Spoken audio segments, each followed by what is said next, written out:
哎，不是，超我车干嘛？哎呦，大哥，我是在帮你修车，不信你来听。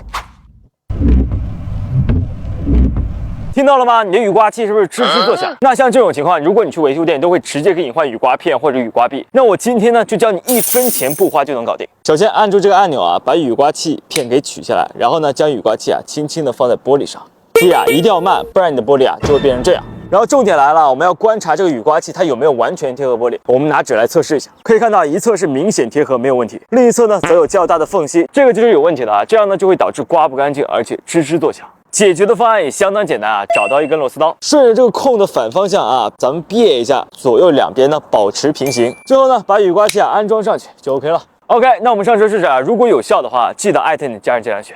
现在我们再来试一下，响不响？怎么样？